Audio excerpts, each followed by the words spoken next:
Without any sort of iron sight or scope, guns would be pretty bloody hard things to use. They allow the wielder to aim at their target before squeezing the trigger and firing away. And when it comes down to the Battlefield series, there's a hell of a lot of different types of optics that can be slapped onto those weapons, varying in style and magnification. But with Battlefield 1 taking place in the early 1900s, your choices are very limited, as all of those fancy Cobra sights and ACOG scopes hadn't yet been invented, and in most cases, the user just had to put up with the stock iron sights they were given. This basically makes iron sights more important than ever for the Battlefield series, as you're going to have to rely on them more so than you probably would in the past games. And although I don't think there's any extremely terrible iron sights in Battlefield 1 that can make certain weapons unusable, there's definitely a few that can be a bit obstructive, awkward to use at times, or that are just downright ugly. I'm going to be counting down my top 10 worst iron sights in Battlefield 1 in this video. But just keep in mind that, although I might not be a big fan of the irons, it doesn't necessarily mean that I dislike the gun itself, as quite a lot in this list are actually some of my favourite weapons in the whole game. Plus do keep in mind that these picks are all down to personal preference, so a few of you guys are likely to disagree with some of the choices in this video. At the end of the day, everyone's got their own opinion. But anyway, let's get on with that list. Here's my top 10 worst iron sights in Battlefield 1. Now the Lewis gun's iron sights definitely aren't terrible by any means. The front sight is quite easy to see with 3 thin posts sticking upwards from the barrel, and that can be seen fine enough through a reasonably large hole in the rear sight. But the main problem here is that the rear sights themselves are kind of in the way a bit, creating some parallel blind spots either side of where you need to be aiming, and it basically means that you'll be looking down a tunnel every time you want to take someone out. This can create some problems when you've got a few enemies dashing around in front of you, as although you can usually deal with someone within that circle easily enough, anyone else that happens to be in front of you, but slightly to the left or right sides of the sight, might just be hidden behind those 2 pillars sticking up from the bottom to the top of the screen. Not only does the rear sight sometimes get in the way a bit, but that pan magazine spinning around at the bottom of the screen also takes up a pretty sizable chunk of your view too.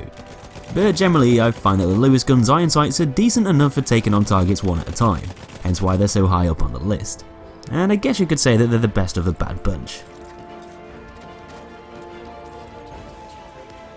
The SMLE Mark III has always had mixed reviews regarding its iron sights, as a lot of people find them very easy to align with targets, and a lot of others just think there's a bit too much going on when you're looking along that barrel.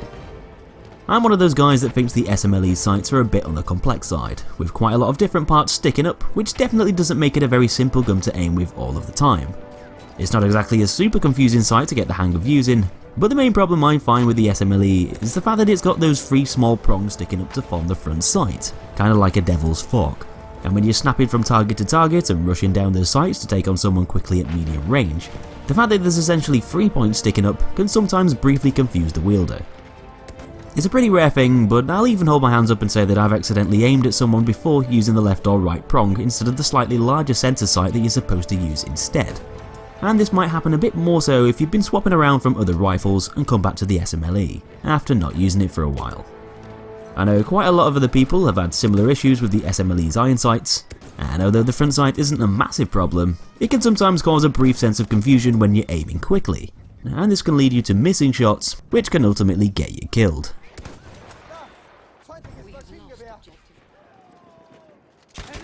Nothing quite looks as crazy as the Chanchat's AA sight, and although I generally prefer a lot of the AA sights for the other support guns, this one just doesn't quite take the cake as being a better alternative in my eyes. Just like all of the other choices in this list, the Chauchat's AA sights are still very usable, but there's a hell of a lot going on, and where you're basically aiming at a tiny centre point, you're then distracted by a huge metal spiderweb engulfing the middle of the screen, which is easy enough to try and ignore, but can still sometimes be a bit of a pain to look through in the middle of a gunfight. The centre point itself that you're using to aim with is really small in relation to that big circular frame surrounding it, and despite being a relatively accurate sight to use with practice, the whole thing just seems a bit irrelevant, sometimes diverting your attention away from the fight in favour of looking a bit funky. And when the Chauchat's already got a perfectly fine standard iron sight, there isn't really much of a reason to opt for the AA, other than to look a bit weird. There's no avoiding the fact that the Perino's got some really ugly iron sights, some of the ugliest in the whole game in my honest opinion. The gun's got a really blocky looking rear sight, and part of it obstructs a big portion of the screen on the left side of the sight itself, obscuring your view of any enemies that just might happen to be hanging around behind it. The front blade sight is essentially just a needle and serves to be a pretty good thing for lining up against your targets. But the blocky V rear sight is almost at the same height as the front blade, making it a less reliable option for snapping to and from enemy players. Thankfully, the Perino doesn't really have a lot of recoil to contend with, making it easier to line that needle up with your target and keep it there as you open fire.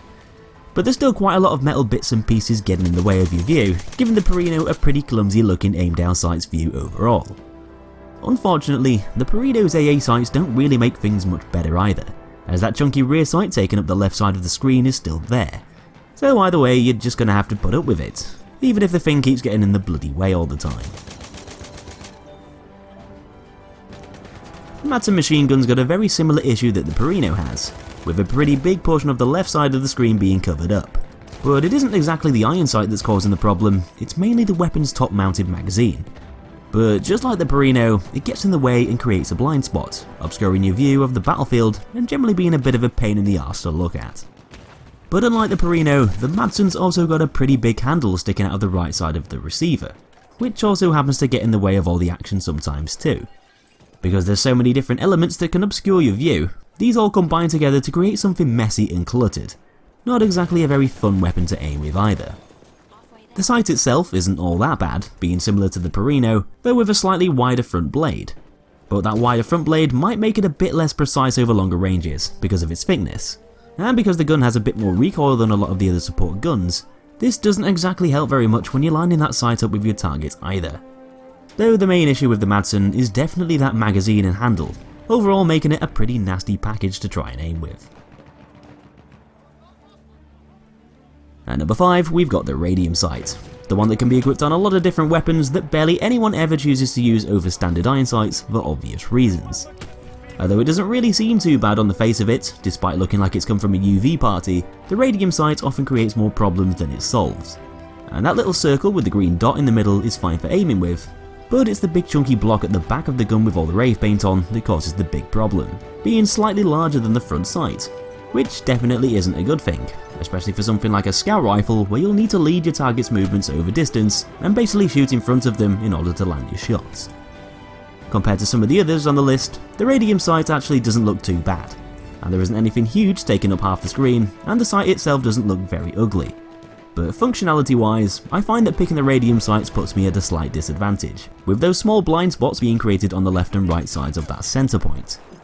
When you're adding something to a gun that makes it a bit more difficult to use for the sake of maybe looking a tiny bit cooler, then that's never really a good thing in a competitive sense, which is why the Radium sight makes its way onto the list. At number 4, we've got the Vetterli rifle, with some of the most obstructive iron sights in the scout class.